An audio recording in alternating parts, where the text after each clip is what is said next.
Allez,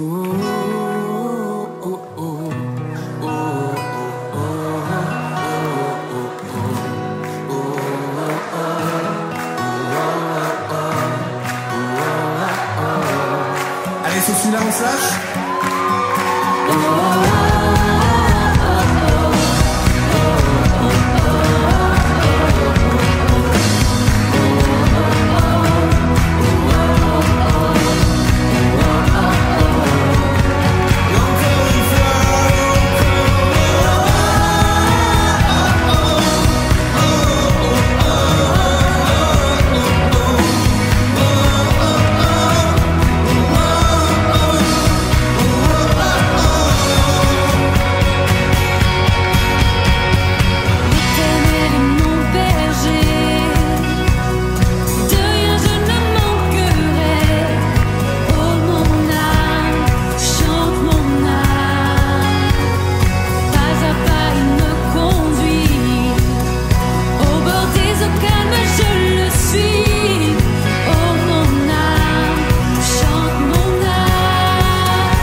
Soleil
Hey, bon dimanche à tout le monde. Content de vous voir. Tout le monde que vous êtes là, vous nous écoutez. On est vraiment content que vous soyez là ce matin avec nous. Et content de retrouver la famille du Centre chrétien La Sarre également. Ce matin, juste à cœur de peut-être pouvoir pouvoir débuter. Amen. Alors que, on voit les choses évoluer tranquillement avec tout ce qui se passe autour de nous. Et j'ai eu juste à cœur peut-être de commencer une série de messages qui va s'étirer sur le mois de mai. Éventuellement, peut-être que on va avoir d'autres séries qui vont être comme ça en ligne, dépendamment de la situation. Peu importe ce qui va arriver, sachez qu'on va être là au rendez-vous avec vous chaque semaine à 10 h et en espérant que vous y soyez aussi. Et ce matin, je vais commencer une série de messages qui s'intitule « Dieu au contrôle ». Amen. Que c'est bon de s'arrêter et de savoir que dans cette situation, dans cette saison que l'on vit, je trouvais ça tellement important de pouvoir s'arrêter et regarder comment la parole de Dieu, comment la Bible nous démontre que Dieu est au contrôle malgré toutes les situations, malgré toutes les difficultés ou les saisons dans lesquelles on peut être. On peut avoir confiance que Dieu est au contrôle. Alors, si vous avez vos Bibles, tournez dans Psaume chapitre 46, versets 3 à 6. Et 11 à 13, on va lire ces versets-là ensemble pour débuter. Et juste avant d'aller dans la parole de Dieu, j'aimerais ça vous, juste pour mettre la table, vous raconter une petite histoire. Il y avait un gars à un moment donné qui était un jeune banquier. Il conduisait sa BM, le gars. Et il était dans les montagnes en train de conduire sa BM. Et pendant qu'il y a une tempête de neige, alors qu'il tourne là, il perd le contrôle de son véhicule, de sa BM, puis il se dirige droit vers une falaise. Au dernier instant, le gars, il a le temps de déboucler sa ceinture de sécurité. Il saute de la voiture. Mais bien que, il ait réussi à sauter de la voiture, ce qui arrive, c'est que son bras gauche est coincé dans la charnière de la porte. Et pendant qu'il saute avec la gravité, son bras se coupe jusqu'à l'épaule. OK? Il se fait arracher le bras, le gars. Ouais, c'est cruel comme histoire quand même pour commencer. Un gars qui passe par là, un camionneur qui passe par là à proximité, qui est témoin de l'accident, s'arrête, puis il court vers le gars pour voir s'il pouvait l'aider, faire quelque chose. Et debout, en état de choc, le banquier est là, le gars, il est là, puis au bord de la falaise, puis il gémit, il pleure. Oh non, il dit, oh non, ma BM. Il dit, qu'est-ce qu'on va faire, ma BMW? Elle est perdue. Le gars du camion, il regarde le gars, puis il dit, écoute, je pense que t'as des plus gros problèmes que ta BMW, mon big. Il dit, fait que le gars, le banquier, il commence à regarder autour de lui, puis il voit que il a perdu son bras. Il réalise finalement, dans son état de choc, qu'il a perdu son bras. Puis le gars, il se met à pleurer devant le gars, le camionneur. Puis il dit, oh non, il dit, ma nouvelle Rolex. La seule chose auquel le gars pouvait penser, c'était ces choses-là qui étaient matérialistes face à la situation, qui a perdu le contrôle. Et je vous raconte cette histoire-là simplement nous faire comprendre que ça arrive à tout le monde de perdre le contrôle, que personne n'est totalement au contrôle de tout ce qui se passe ou de tout ce qui peut se produire autour de nous. Et dans Psaume chapitre 46, le verset 3 à 6, ça nous dit « Aussi, nous ne craignons rien quand la terre est secouée. » Je lis dans la version du Sommeur ce matin. « Quand les montagnes s'effondrent, basculant au fond des mers, quand grondant et bouillonnant les flots des mers se soulèvent et ébranlent les montagnes. Il est un cours d'eau dont les bras réjouissent la cité de Dieu, la demeure sainte du Très-Haut. Dieu réside au milieu d'elle, elle n'est pas ébranlée, car Dieu vient à son secours dès le point du jour. On va lire les versets 11 à 13 ensemble. Ça nous dit, « Arrêtez, dit-il, reconnaissez-moi pour Dieu. Je serai glorifié par les peuples, je serai glorifié sur la terre.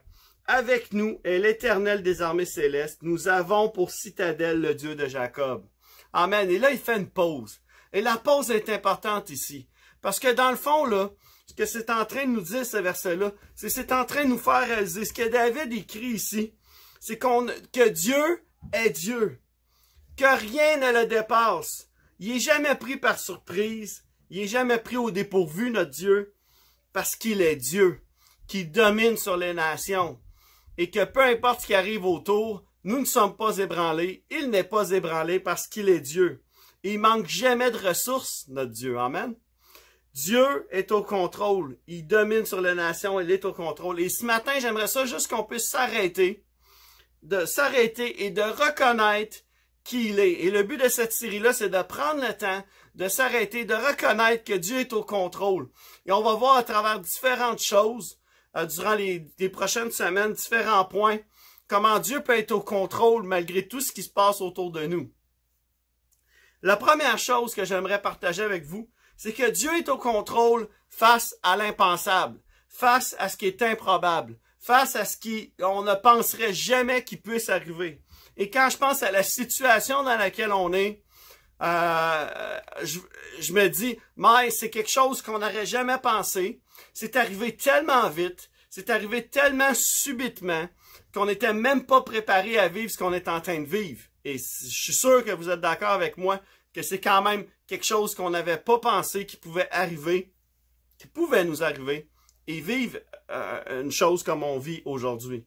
Et Dieu, malgré tout ça, il est au contrôle face à l'impensable. Et j'aimerais qu'on puisse regarder en partie l'histoire de Job ensemble. Pour ceux qui n'ont pas eu l'occasion de lire l'histoire de Job, vous lirez l'histoire au complet chez vous. On a du temps pour le faire. Lisez l'histoire au complet, vous allez voir. L'histoire de Job est quelque chose d'incroyable. Un homme qui traverse à travers la souffrance, à travers des situations particulières. Il vit des choses particulières qui arrivent. Et il est vraiment face à l'improbable, face à l'impensable. Durant tout le livre de Job, on voit cette réalité qui est là. Mais j'aimerais qu'on puisse lire ensemble, si ça fonctionne. J'aimerais qu'on puisse lire ensemble Job, chapitre 1, verset 1. On va commencer avec Job, chapitre 1, verset 1.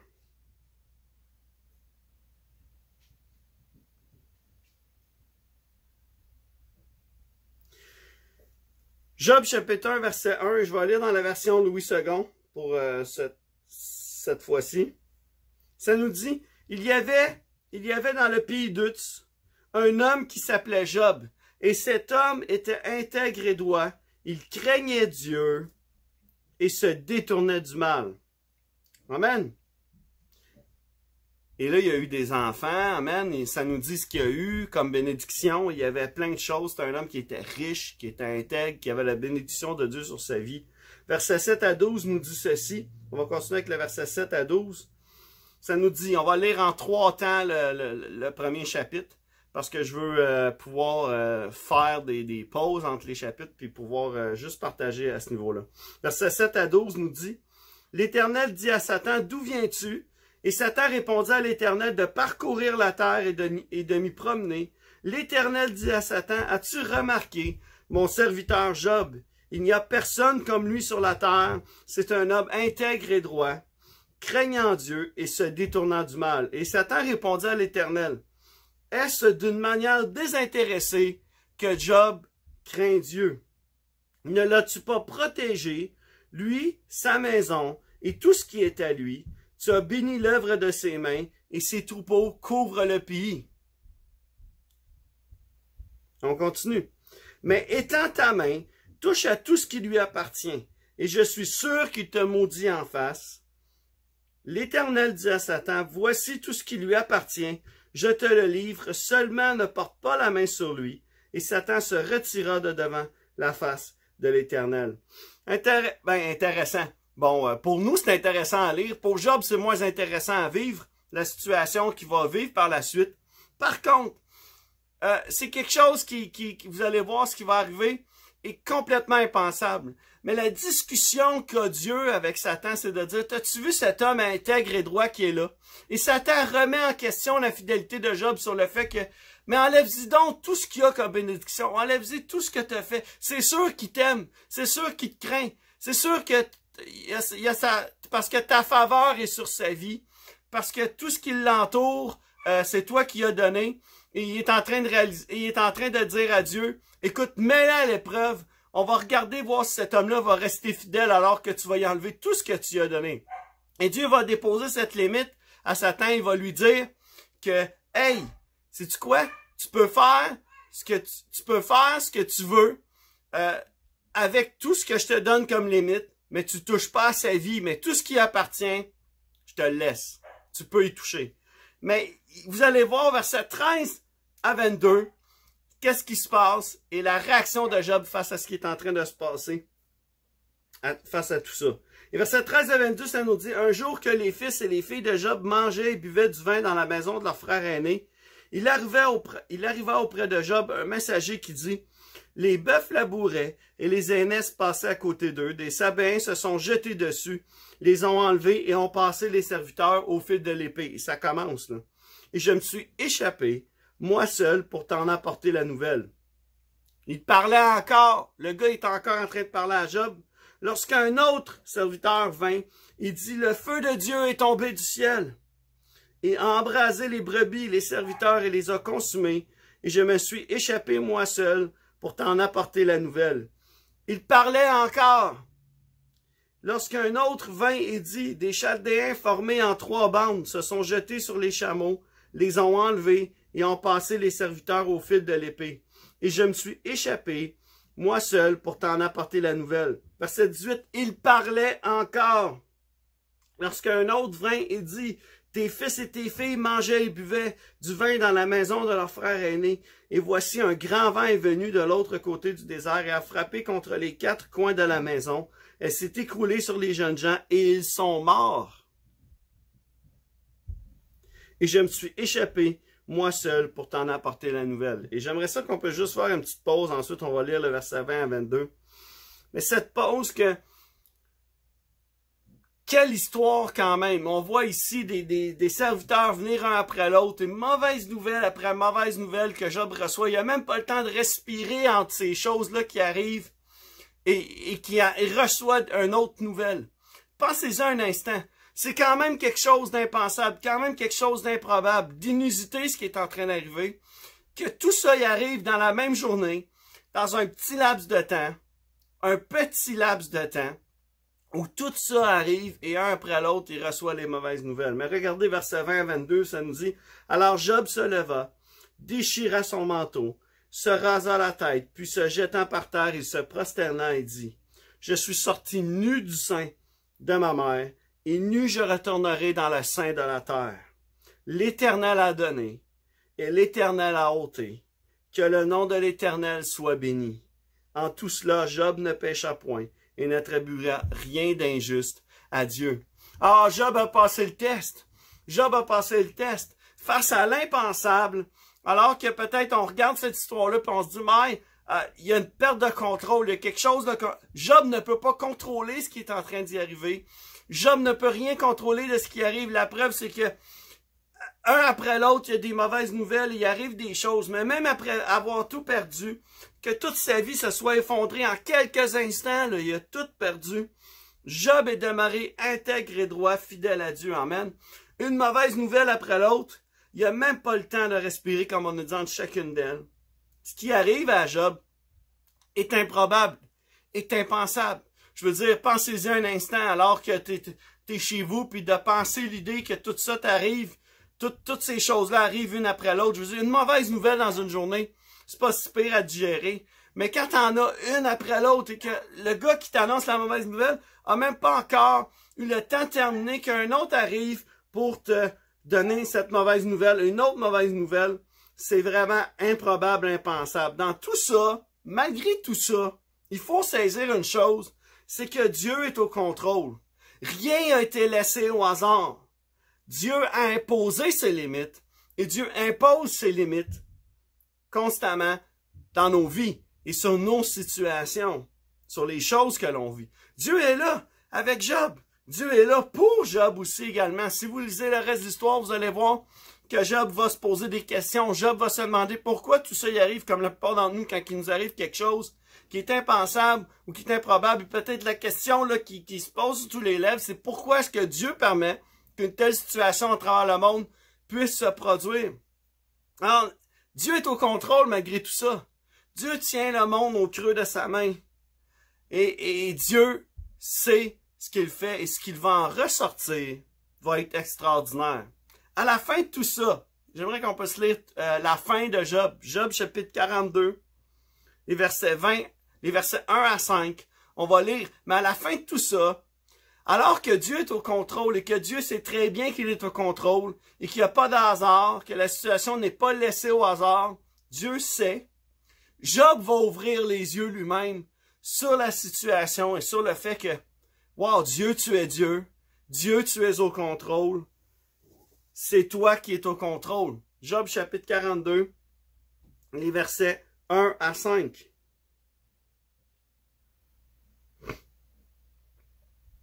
Ça nous dit ceci. Job chapitre 42, versets 1 à 5 nous dit. Job répondit à l'Éternel et dit, je reconnais que tu peux tout et que rien ne s'oppose à tes pensées. Quel est celui qui a la folie d'obscurcir mes desseins? Oui, j'ai parlé sans les comprendre, de merveilles qui me dépassent et que je ne conçois pas. Écoute-moi et je parlerai, je t'interrogerai et tu m'instruiras. Mon oreille avait entendu parler de toi, mais maintenant, mon œil t'a vu. Amen. Et on arrive à la fin où même Job ouvre les yeux et réalise que malgré tout ce qui est arrivé face à l'improbabilité, face à l'impensable, face à la situation qu'il est en train de vivre, Job réalise, finalement, là, t'es au contrôle. Je reconnais que tu peux tout, que t'es Dieu, que tu es le Dieu des nations, le Dieu de l'univers, que tu domines sur ma vie et que c'est toi qui es au contrôle. Et des fois dans nos vies, bon, face à l'impensable, face aux choses, on essaie par nos propres moyens de faire les choses, de régler les problèmes, de critiquer ce qui est en train de se passer. Job le fait, Job s'est interrogé, Job s'est demandé, Job a posé les questions, Job a critiqué aussi ce qui est, parce qu'il ne comprenait pas ce qui était en train d'arriver. Mais Job, à la toute fin, ouvre les yeux et dit à Dieu, « Mon oreille avait entendu parler de toi, mais maintenant mon œil t'a vu. » Et j'aimerais qu'on puisse réaliser que face à l'impensable, alors qu'on vit des choses qui sont improbables, inusitées, et qu'on réalise que Dieu est au contrôle, c'est exactement ce qui nous arrive. On avait entendu parler de lui, de ce qu'il pouvait faire pour nos vies, de comment il était le Dieu qui domine sur les nations. Mais ce matin, j'aimerais qu'on puisse réaliser ensemble qu'on puisse ouvrir les yeux. Et c'est ce que je crois que Dieu veut nous faire réaliser. Alors qu'on avait entendu de ce qu'il pouvait faire, maintenant on va voir ce qu'il peut faire. Amen. Sur nos vies, face à l'impensable, dans nos vies, dans nos propres vies. Je le crois de tout mon cœur. J'aimerais vous partager une petite histoire en terminant sur ce point-là. Il y avait à un moment donné, je ne sais pas si vous connaissez, George Muller a écrit plusieurs livres, un homme de Dieu, dans les années, je me souviens pas exactement quelles années au juste, mais George Muller, son nom probablement vous dit quelque chose, était sur un bateau à un moment donné. Le capitaine du navire sur lequel était George Muller raconte cette histoire suivante ça. Il dit, nous avions George Muller de Bristol en Angleterre à bord du bateau. Et il dit, lui, il est en train de raconter l'histoire et il dit, j'étais sur le pont depuis 24 heures et je l'avais jamais quitté. Et là, George Muller arrive, vient voir le capitaine et il dit, capitaine, il dit, moi là, je suis venu vous dire que je dois être à Québec samedi après-midi. Alors le capitaine regarde George Muller et il dit, écoute, c'est impossible que tu sois samedi après-midi à Québec. Il dit, OK, très bien. Il dit, c'est comme ça, vous le prenez. Il dit, si votre bateau ne peut pas m'y emmener, Dieu va trouver un autre moyen de le faire parce que j'ai jamais rompu un engagement en 57 ans. Et ce qu'il dit au capitaine, c'est ceci. Il dit, descendons donc dans la salle des cartes ensemble. On va prier. On va prier ensemble. Alors, le capitaine raconte, il dit, j'ai regardé cet homme de Dieu-là, puis je me suis dit, de quelle espèce d'asile de fou ce gars-là peut venir? J'ai jamais entendu parler de quelque chose d'aussi stupide, d'aussi niaiseux que ça. Il dit, Monsieur Muller, savez-vous à quel point le brouillard dans lequel nous sommes est dense? Et il était dans une situation où il y avait un brouillard très dense et il est en train de dire, c'est impossible que vous soyez à l'heure ou à votre rendez-vous parce qu'il y a trop un grand brouillard et il va falloir attendre que tout ça se dissipe. Il dit non, je ne sais pas comment le brouillard est dense, mais mon œil George va répondre au capitaine, mais mon œil n'est pas sur la densité du brouillard, mais sur le Dieu vivant qui contrôle toutes les circonstances de ma vie. Et là, il commence, il s'agenouille, il fait une prière simple, juste là. Et quand il a eu fini de prier, le capitaine raconte qu'il lui-même allait prier. Mais George Muller a mis la main sur son épaule et il a dit de ne pas prier. Il dit, vous ne croyez pas en Dieu, il va répondre. Dieu va répondre. Et comme je crois qu'il va répondre, on n'a pas besoin de prier à ce sujet-là. Alors, il dit, j'ai regardé George Muller, j'allais regarder, puis George Muller, il a dit ça au capitaine, excusez. Capitaine, je connais mon Seigneur depuis 57 ans. Il n'y a jamais eu un seul jour où j'ai pas réussi à avoir une audience avec mon roi. Levez-vous, capitaine, et ouvrez la porte et vous constaterez que le brouillard a disparu. Alors, il dit, je me suis levé et le brouillard était bel et bien parti. Et ce samedi-là, George Muller a tenu l'engagement promis et est arrivé à Québec pour le samedi après-midi. Face à l'impensable, Dieu est au contrôle. Alors que cet homme-là de Dieu était dans une situation où il y a un brouillard qui est là, qui est dense, et il est en train de dire, écoute, je ne regarde pas au brouillard, mais au Dieu qui contrôle chaque circonstance de ma vie. Amen.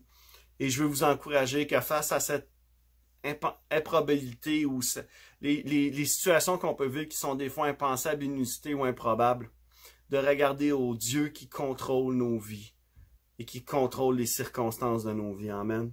Et non pas nécessairement ce qu'il y a devant nous, mais au Dieu qui est le Dieu des nations, le Dieu qui est au contrôle de chaque chose.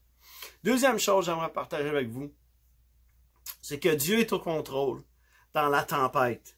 Matthieu chapitre 8, versets 23 à 27, et on connaît ce passage-là. Je pense qu'on connaît cette histoire.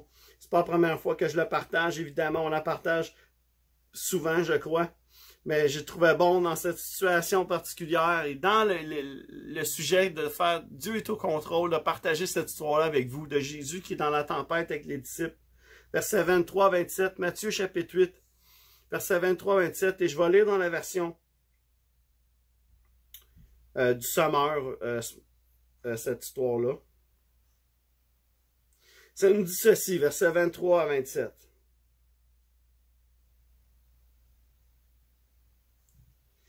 Ça nous dit, il monta dans un bateau, et ses disciples le suivirent. Tout à coup, une grande tempête se leva sur le lac, et les vagues passaient par-dessus le bateau. Pendant ce temps, Jésus dormait. Les disciples s'approchèrent de lui et le réveillèrent en criant, « Seigneur, sauve-nous, nous sommes perdus. » « Pourquoi avez-vous si peur, leur dit-il, votre foi est bien petite. » Alors il se leva, parla sévèrement au vent et au lac. Il se fit un grand calme. Saisi d'étonnement, ceux qui étaient présents disaient, « Quel est donc cet homme pour que même les vents et le lac lui obéissent? » Amen, on s'arrête quelques instants sur cette histoire-là ensemble. Jésus, les disciples, là, leur but à eux, c'était de se rendre sur l'autre rive. C'est quelque chose qu'ils avaient fait à plusieurs reprises. Il y a des pêcheurs d'expérience qui sont là dans le bateau. C'est quelque chose qu'ils sont habitués de faire. Et leur objectif, c'est de se rendre de l'autre côté parce que Jésus avait un ministère à faire de l'autre côté de la rive. Mais pendant qu'il était dans le bateau, sur le lac, il y a une forte tempête qui commence à se lever. Et tellement puissante, tellement forte que la barque est submergée par les eaux. Et les gars d'expérience qui sont là, qui sont habitués aux tempêtes, qui sont habitués à ça parce qu'ils vivent dans une barque, ils pêchent dans une barque. Ils ont peur pour leur vie tellement la tempête, elle est forte, elle est puissante. Et qu'est-ce que fait Jésus pendant ce temps-là? Jésus dort pendant ce temps-là où la tempête fait rage. Jésus est en train de dormir. Et on peut se poser la question, mais comment ça se fait? Peut-être que des fois dans nos vies, on vit des tempêtes, et on a l'impression que Jésus dort et que, bon, on est dans la tempête, on est submergé par les eaux, on perd le contrôle. Comme les disciples, ils avaient perdu le contrôle, ils ne savaient plus quoi faire. Alors, qu'est-ce qu'ils ont fait? Ils ont crié à Jésus pour qu'il agisse. Amen. Pour que Jésus fasse quelque chose pour les sauver. Mais s'il y a une chose qui est intéressante souvent, quand on regarde cette histoire-là, moi j'aime m'arrêter à ce détail-là. Oui, Jésus dort, mais Jésus est dans le bateau. Jésus dort, c'est vrai, mais Jésus est dans le bateau. Jésus est dans le même bateau que toi et moi. Jésus, au-delà d'être dans la tempête avec toi et moi, a choisi d'être dans le même bateau que toi et moi, de faire partie de ta vie, de faire partie de nos vies. Et il est là, il est dans le bateau avec nous. Et même si des fois il reste silencieux, il reste sans réaction, et qu'on a l'impression que Dieu ne fait rien pour nous aider ou nous sortir de cette tempête dans laquelle nous sommes, Dieu est dans le bateau avec nous. Jésus est dans le bateau avec nous. Jésus est là même s'il dort. Et tout ce qu'on a à faire lorsqu'on sent qu'on perd le contrôle. Parce que vous savez, même si Jésus dort, il y a le contrôle. C'est ce que l'histoire nous fait saisir ici. C'est que même si Jésus est en train de dormir, il n'y a pas de hasard, il n'y a pas de situation qu'il prend au dépourvu. Et lorsque les disciples le réveillent, Jésus est en train de leur dire, pourquoi me réveiller pour une petite tempête, pour quelque chose que, par la foi, par la prière, vous pourriez prendre autorité sur ces choses-là et juste dire, mais on se calme. Et Jésus est en train de dire, hey, il se lève, il prend l'autorité. Amen, parce que c'est lui l'autorité qu'il a sur nos vies. C'est Jésus qui vit en nous. Amen. Prenons cette autorité que Jésus nous a donnée pour calmer les tempêtes de nos vies comme Jésus l'a fait. Jésus se lève, il dit un mot, il dit 3 mots, peu importe le nombre de mots qu'il a dit. Jésus s'est levé et la tempête s'est arrêtée. La Bible nous dit littéralement que tout s'est arrêté lorsque Jésus s'est levé et a dit à la tempête de se calmer. Et ceux qui sont là dans le bateau avec lui font comme « Wow! C'est qui ce gars-là qui quand même le vent, puis l'eau, puis la tempête écoute quand il parle? » C'est le Jésus qui habite en toi et moi. C'est le Jésus qui vit dans le même bateau que toi et moi. Et parce qu'il vit dans le même bateau que toi et moi, nous avons l'autorité sur nos vies de calmer les tempêtes, de calmer les difficultés, les situations à problèmes que l'on peut avoir. Amen. Alors, je veux nous encourager ce matin de réaliser que Dieu est au contrôle au milieu des tempêtes de nos vies. Il ne faut pas oublier que même si Jésus dort, Jésus est là dans le bateau. Dieu est là dans le bateau. Et il a perdu aucun contrôle. Il n'a pas perdu le contrôle. On a juste à crier à lui. Et Jésus vient à notre secours et calme la tempête dans nos vies lorsqu'on a l'impression que tout va de travers. Dans la tempête, Dieu est au contrôle. Je veux terminer, pas terminer, mais je veux vous raconter une histoire. Il y avait une famille à un moment donné, je ne sais pas si vous vous souvenez de l'ouragan Katrina qui avait fait des ravages en Nouvelle-Orléans, tout ça, mais il y a plusieurs années de ça, mais il y avait une famille qui a une vraie histoire, une famille qui était prise au piège. Et cette dame s'appelait Carlotta Bennett, avait 38 ans, était prise dans l'ouragan Katrina, dans son grenier avec sa famille. Les vents avaient emporté sa maison, loin de ses fondations, et la montée des eaux menaçait d'inonder la maison jusqu'au toit et de noyer les 5 personnes qui étaient là dans le grenier. Son mari et ses enfants. À l'extérieur de la maison, il y a 2 énormes arbres de noix de pécan qui sont tombés autour de la maison et qui avaient permis, une en avant, l'autre à l'arrière, et qui avaient coincé la maison en place et l'avaient empêché de juste s'effondrer avec la crue des eaux. Vous imaginez un peu. Alors, sa fille qui est là, qui a 4 ans à peine, décide qu'il est temps de prier pour la situation. C'est une famille qui est pas croyante, ne va pas à l'église, rien de ça. Et la femme raconte, la femme de l'histoire Carlotta raconte quelques temps plus tard, elle dit elle-même, vous savez, elle dit, j'ai jamais été aussi effrayée de ma vie, mais à ce moment-là que ma fille a dit, maman, tu dois te calmer, prions, tu dois te calmer, prions. Quand ils ont eu fini de prier, l'eau a commencé à reculer, imaginez, à réduire, et la famille a finalement pu descendre les escaliers du grenier et entrer dans leur maison. Ils ont constaté que chaque sortie, écoutez ça, était bloquée par les arbres qui avaient coincé leur maison et avaient effectivement sauvé leur vie la nuit précédente. Ces 2 arbres-là qui étaient tombés, qui coinçaient la maison, étaient à l'extrémité des 2 sorties et ça avait permis à cette famille-là de s'en sortir vivante. Le mari de Carlotta a pris sa famille par la main, les a conduits par une fenêtre. Les 5 membres ont parcouru les quelques pâtés de maison qui étaient là, qui devaient parcourir pour atteindre un collège local dans lequel, bon, c'était devenu un refuge de secours et c'est là qu'ils ont séjourné pour les 10 prochains jours. L'histoire se termine pas là. L'histoire se termine que ces gens-là vivent une situation, même là où ils sont dans l'espace de secours, et une église vient et prend ces gens-là, prend les réfugiés, leur donne à manger, parle de Dieu avec eux, et cette famille-là a finalement donné sa vie à Dieu. Mais je veux nous faire dire une chose. Les 2 arbres qui sont tombés ont bloqué les sorties afin que l'eau ne pénètre pas davantage dans la maison. Dans la tempête, Dieu est au contrôle. Amen. Dans cette vraie histoire qui s'est passée, on voit que Dieu est au contrôle dans la tempête. Alors qu'ils ont prié, Dieu a agi. Dieu les a secourus. Dieu est venu à leur secours. Amen. Alors, soyons confiants. Dieu est au contrôle dans la tempête. Je vais terminer avec une histoire. Une histoire, un verset également. Je vais terminer avec ceci ce matin. Il y a un homme à un moment donné. Pas un homme, mais l'histoire ici raconte que des fois dans nos vies, si on est honnête, on se pose cette question-là. Pourquoi, Seigneur? Comment il peut y avoir un Dieu avec toutes les souffrances qui se passent? Bon, comme on en a parlé tantôt. Et parfois, la vie nous livre à des situations délicates. Et l'ancien président Ronald Reagan aimait raconter une histoire qui, selon lui, s'est vraiment passée. Celle d'un photographe de journaux à Los Angeles qui a été appelé par son éditeur et qui a parlé d'un incendie qui faisait rage à Palos Verdes.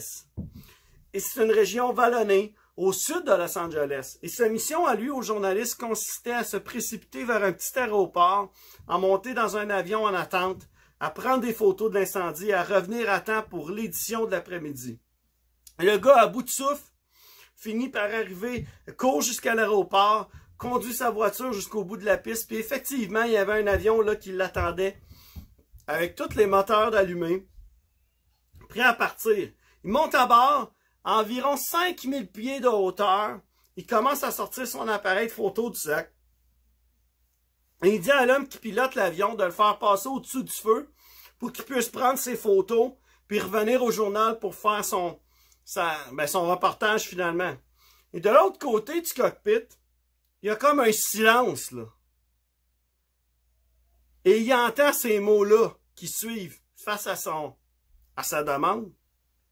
Le gars se tourne et dit « C'est pas vous mon instructeur par hasard? » et situation intéressante où le gars croyait que celui qui rentrait dans l'avion était l'instructeur et que là il pouvait décoller. Et là les deux sont dans une situation où les deux sont en perte de contrôle parce que le gars n'est pas nécessairement l'instructeur d'un et l'autre n'est pas vraiment un pilote qualifié pour pouvoir permettre aux journalistes de faire son reportage. Et certains d'entre nous ont eu des situations comme celle-là. Nos vies se déroulent bien. On vole sur un beau nuage pendant un laps de temps. On pense qu'on est en contrôle de nos vies. Puis, oups, quelque chose change. Et là, on réalise qu'on est en difficulté. Il y a quelque chose qui se produit. On peut penser à la situation présentement qui se passe à travers le monde. Il y a une situation qui nous fait perdre le contrôle. Mais j'aimerais vous dire que malgré ces situations qui nous font perdre le contrôle, nous devons laisser le contrôle à Dieu sur nos vies. Nous devons le laisser nous guider, nous diriger. Amen. Éphésiens chapitre 1, on va terminer avec ce verset-là ce matin. Éphésiens chapitre 1, versets 21-23. Éphésiens 1, 21-23. Si vous avez vos Bibles, tournez avec moi.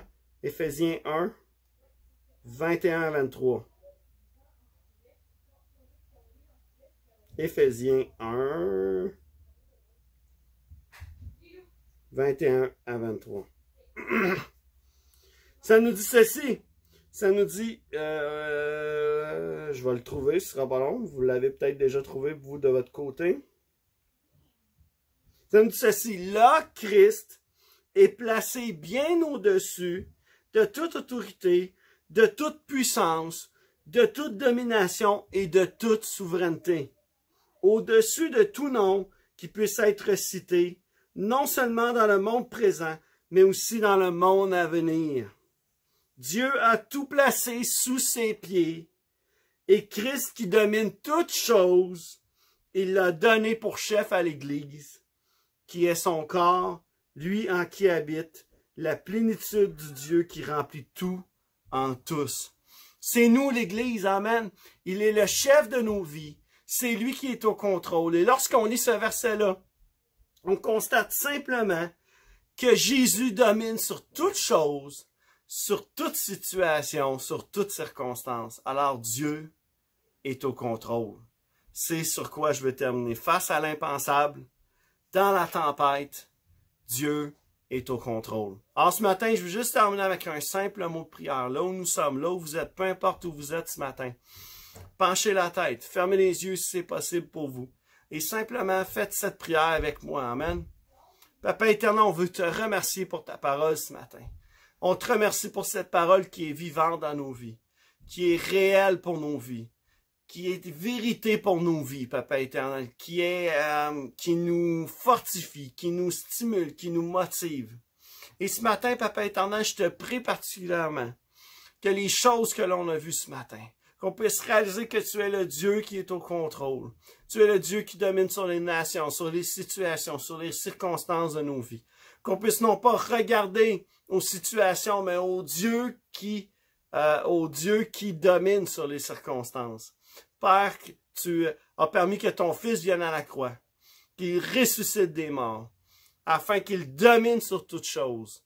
Père, je te prie ce matin qu'on puisse réaliser que dans la tempête, face à l'impensable de nos vies, l'improbable, les situations inusitées de nos vies, tu es au contrôle et qu'on puisse te donner toute la gloire, qu'on puisse te remettre le contrôle, qu'on puisse te remettre les choses de nos vies, qu'on perd le contrôle. Merci Père parce que tu nous secours.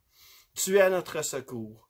Tu es celui qui vient et qui nous aide face à ces situations, parfois difficiles, incompréhensibles. Père éternel, je veux te remercier pour ce que tu fais dans nos vies ce matin.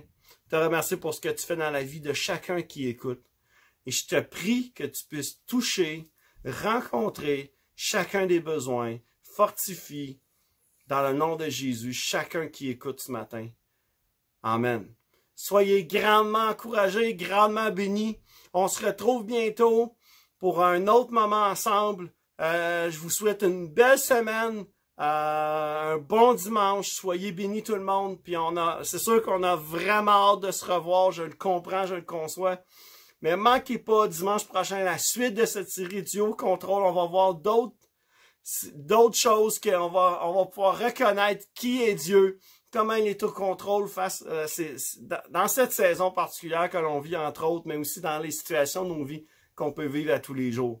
Amen. Soyez grandement bénis. Bye bye tout le monde. À la prochaine.